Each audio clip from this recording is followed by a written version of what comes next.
The word no contains just two letters, yet for millions of people, it represents an insurmountable psychological barrier.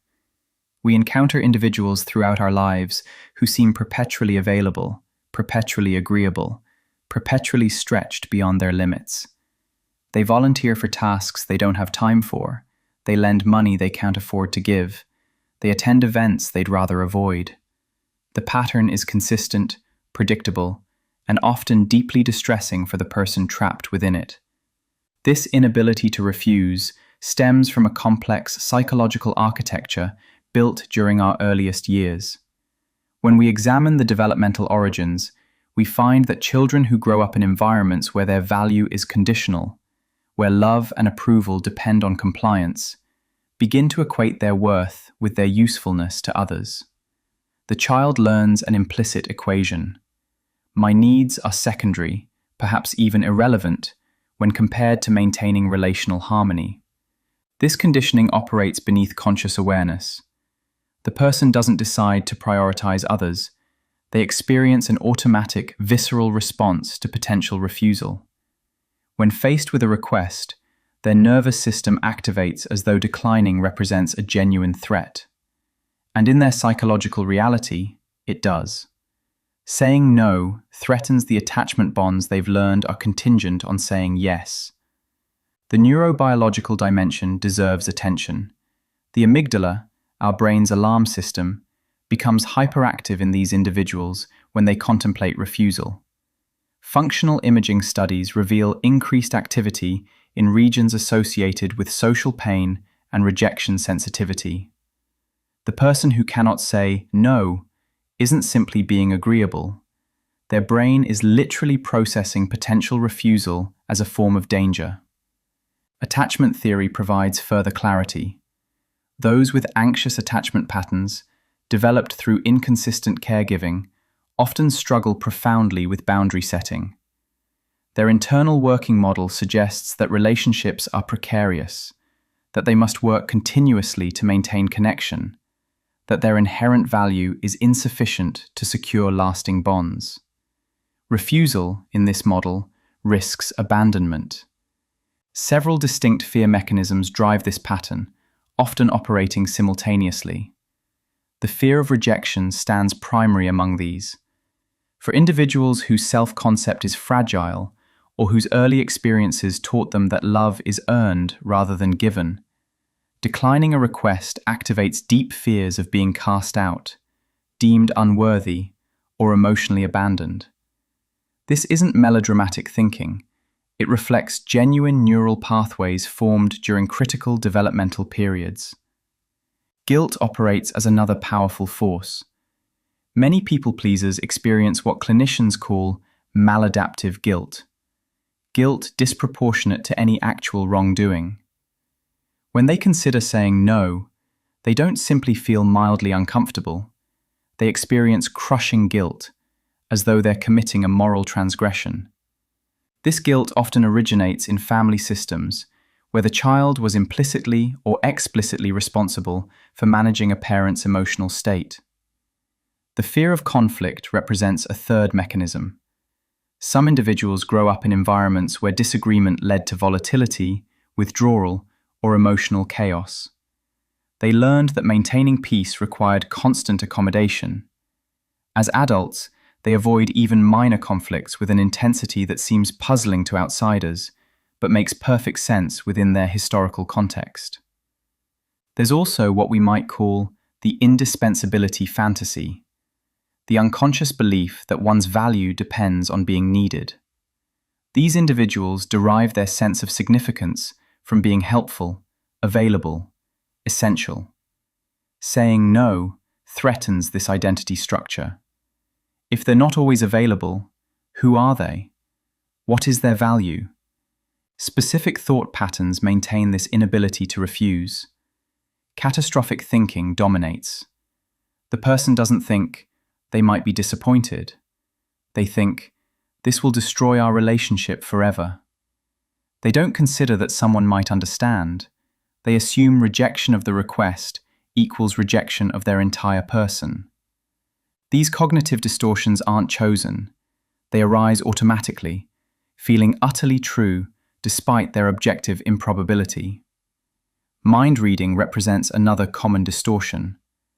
The person assumes they know what others will think or feel if they decline. She'll think I'm selfish. He'll be furious. They'll never ask me for anything again. These predictions are presented internally as certainties rather than possibilities, foreclosing the option of testing their accuracy. There's also selective attention to negative outcomes. The person who can't say no focuses intensely on the potential costs of refusal, while remaining blind to the costs of constant agreement. They imagine the disappointment on someone's face, but not their own exhaustion. They anticipate relational damage from declining, but not the resentment that builds from chronic self-abandonment. Black and white thinking further constrains their options. They believe they must be either completely available or completely selfish, either endlessly accommodating or irredeemably cruel. The middle ground, where reasonable people sometimes agree and sometimes decline based on actual capacity, seems not to exist within their cognitive framework. The paradox of people-pleasing is that it rarely produces the secure relationships the person seeks. Chronic self-abandonment breeds resentment, which inevitably seeps into relationships despite the person's best efforts to contain it. They smile while saying yes, but harbor growing frustration that others always ask for things, or never consider my needs.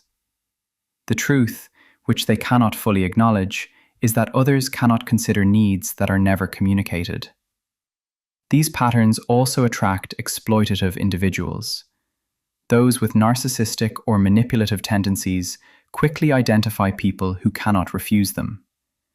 The relationship becomes increasingly one-sided, with the people-pleaser giving endlessly while receiving little in return.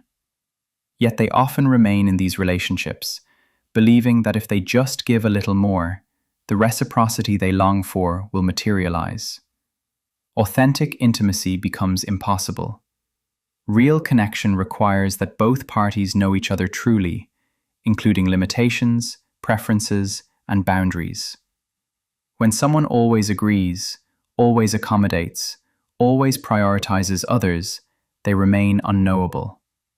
Their relationships, despite feeling close, lack genuine depth because one person is perpetually hidden behind a facade of agreement. The physical toll is substantial. Chronic stress from overcommitment manifests in sleep disturbances, immune dysfunction, cardiovascular strain, and various psychosomatic symptoms. The body keeps score, even when the conscious mind denies the cost. Transformation requires more than simple behavioral modification. It demands fundamental shifts in how the person relates to themselves and others. The first essential shift involves recognizing that boundaries serve relationships rather than threatening them. Healthy relationships can accommodate both agreement and refusal. When someone cannot tolerate your no, that reveals something about the relationship's nature. Specifically, that it may be conditional in ways that were never sustainable. Self-compassion represents another crucial element. People who cannot say no often hold themselves to standards of availability and selflessness that they would never impose on others. They must learn to extend to themselves the same understanding they readily offer everyone else. This doesn't happen through harsh self-criticism about their people-pleasing. That simply adds another layer of judgment to an already burdened psyche. Exposure and experimentation prove necessary. Change requires actually practicing refusal in low-stakes situations and discovering that the catastrophic outcomes one imagines rarely materialize. The person might start by declining small requests from safe individuals, gradually building tolerance for the discomfort that accompanies boundary setting. Examining one's historical learning matters deeply. Therapy often helps individuals understand how their current patterns make sense given their past experiences. This isn't about blaming parents or dwelling in victimhood. It's about achieving clarity regarding how reasonable adaptations to challenging circumstances became maladaptive patterns in different contexts.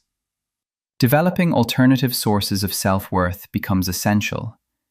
If one's entire identity rests on being needed, helpful, and available, saying no represents an existential threat. Cultivating self-worth based on inherent human dignity rather than utility allows for greater flexibility in responding to requests. The inability to say no reflects a profound disconnection from one's own internal experience. These individuals have learned to outsource their decision-making to others' preferences, others' needs, others' emotional states. They've lost touch with their own desires, their own limits, their own validity. Recovery involves a gradual return to self, learning to recognize what one actually wants, feels, and can reasonably offer. This process often feels selfish initially, because they've spent so long defining selflessness as self-abandonment.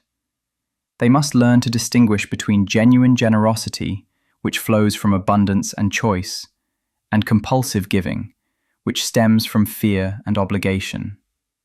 The person begins to understand that no is a complete sentence, requiring no elaborate justification or apologetic explanation. They learn that disappointing others occasionally is inevitable in any life honestly lived.